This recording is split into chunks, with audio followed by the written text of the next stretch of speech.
A good Erev Shabbos, Parshat Maasei, and for those of you in 𝗟𝗘𝗧'𝗦, it's a very special Shabbos. We can have this yichud, this unification, matos Masei.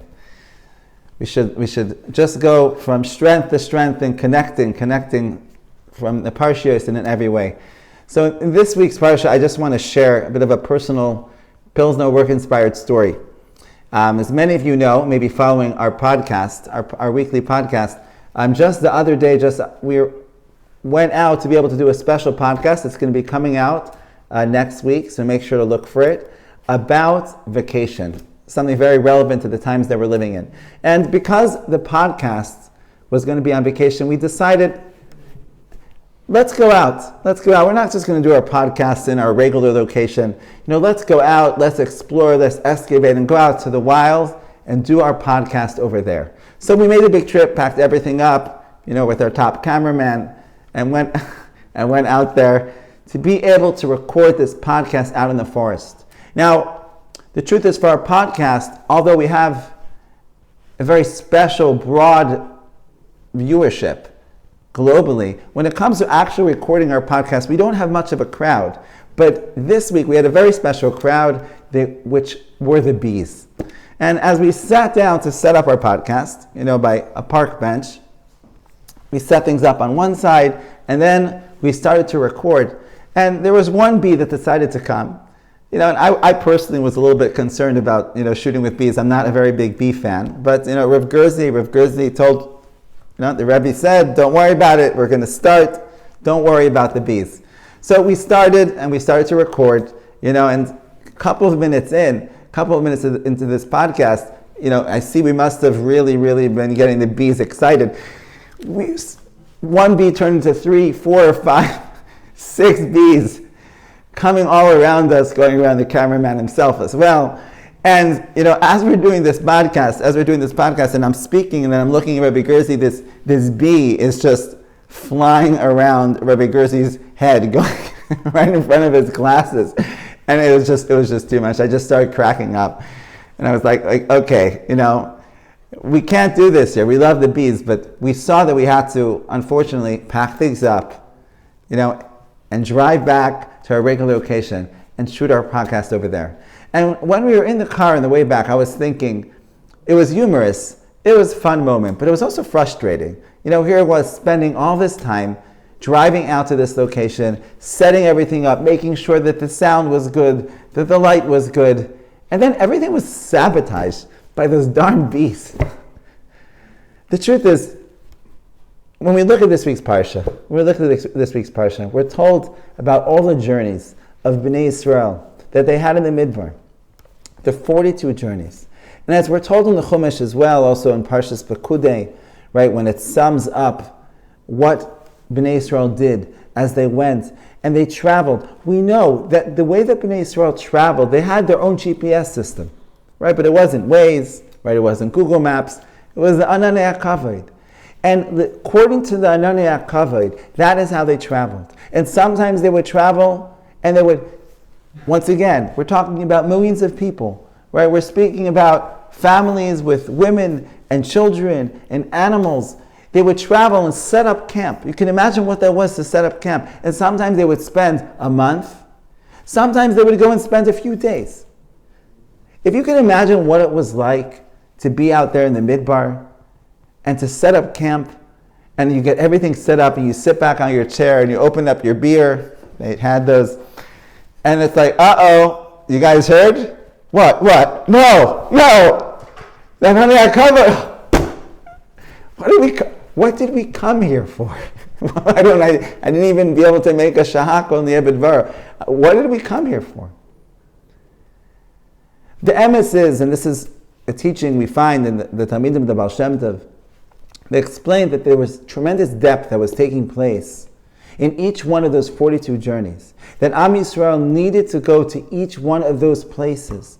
Because in each one of those places that they went to, specifically for that amount of time that they needed to be there, even if it seemed like it was pointless, even if it seemed like Tzvi and Rav Gerzi going out to a forest to set things up, just to have the bees sabotage the podcast, that there was a reason for it. There was a reason for each journey. Perhaps it was just to make that 𝗟𝗘𝗧𝗦 where we were in that forest. Maybe that was needed. But the Baal Shem Tov explains is that each one of those 42 journeys had a specific purpose. They couldn't understand it at the time, but they needed to be there at that time and in that place. And each one of us, when it comes to our jobs, Amunah stories are very big today. Hashgacha stories are very big today. I'll share a personal one. That there was a few years back, and this was before COVID, that I'd flown out to the States, to be able to run some workshops, in different places on campus. I believe that year was also at a conference. And I did a stopover out in Boston, where I was invited. I was able to work it out to be able to speak in a specific location. I was stopping over just for the night. I was arriving in the afternoon, had a speaking location. I was flying out the next morning. And however it was, whatever the details were, however it somehow happened, there was a delay. I believe there was snow. And I remember being there in the airport, and this was before COVID and all of the craziness which takes place with the airport and the airport strikes and the shortage of staff and all the different testing. But I was there and there was a delay. And the bottom line is that I wasn't able to make the speaking engagement.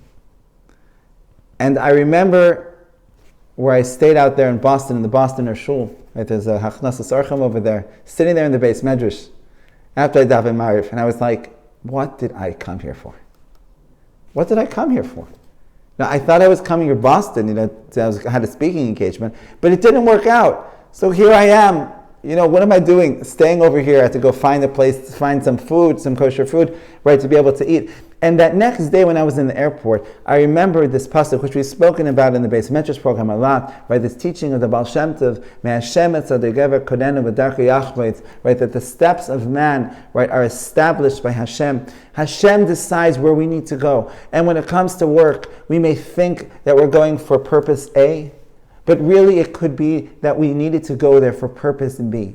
And maybe for whatever it was, that I need to be there, I needed to eat, make a 𝗟𝗘𝗧𝗦𝗦 in the airport. And I remember it gave me chizuk. It gave me chizuk to know. And this is what's taking place over here in this week's Parsha in Parshas Maasei, and for each one of us to know in all of the hiccups of our business meetings and the time that we invested into clients, right, into trying to make a deal.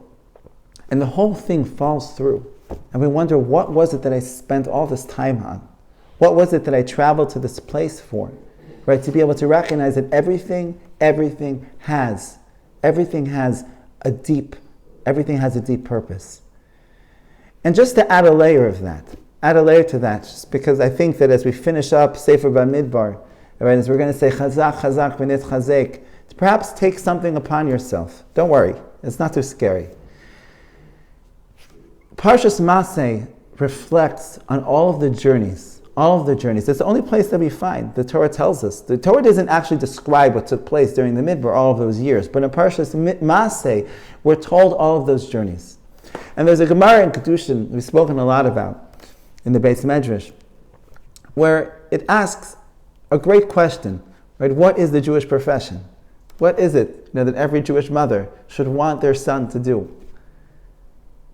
The answer is a bit surprising. The Gemara asks, what is it? What's this umnus that a Jew should do? Nekiya v'kala, right? What is it? And the Gemara answers and says, a tailor. A tailor. Now, I'm a career coach. I work with people on choosing professions. I haven't told anyone yet to become a tailor.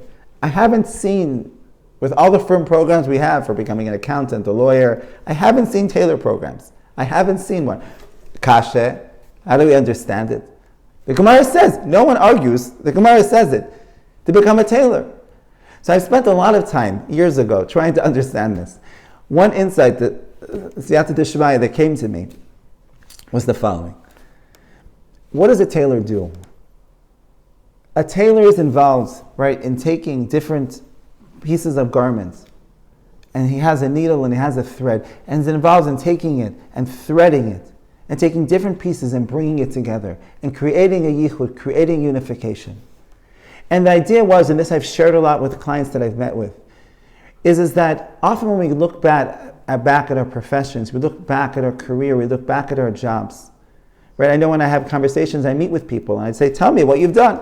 either for a resume or whether or not it's for coaching. And people tell me their job and they start, I tell it when I was 18, and I started this job, and then I went to that job, and then I worked for my father-in-law, and then I basically took this job, and I did this and I did that. Each job that we've done, right? Sometimes when we're in the job, we can wonder, what am I doing here? What good is this job giving me? What skills am I gaining? Sometimes it's a difficult experience. We have an abusive relationship in the job. We're not being paid as much as we want to. We really need to hustle. We really need to push ourselves. It's difficult. We sweat. But when you look back at your career, when you look back at your job, at the last 5 years, last 10 years, it's an amazing thing when you look with that perspective and see how each one of those jobs, each one of those professions had something to do with building your professional story, building your career story. And perhaps the suggestion is that the idea of the tailor is that we understand, right, that each job that we had, each step that we took, we're weaving it together, we're sewing it together, because each one had a part of building who you are. Sometimes it may have not been the job itself. Sometimes it may have been a person that you met at the job. Parshat Maasei is an invitation for you. It's an invitation for us to reflect, just like Bnei Yisrael at this point, they're going into Eretz Yisrael. There was points of reflection. Every step that we took, the great moments, the not such great moments. The points where we came closer to Hashem, the points that we may have fallen. For us to reflect those great moments in our career, those good jobs, those jobs that were difficult for us, but when we look from a bigger perspective, we're able to see how each one had its part in building who we have become. So that's our invitation for you. In Parshat Maasei, make sure to check out next week's podcast coming out about vacation, and it's a special offer. We were discussing this before whether to do it, but just because we love you, make sure to send us a message. You can reach us at Pilzno, @gmail.com, or send a message, reach out to us on our different channels, leave a comment, and we'll send you that blooper scene out there in the forest with the bees. Have a good Shabbos.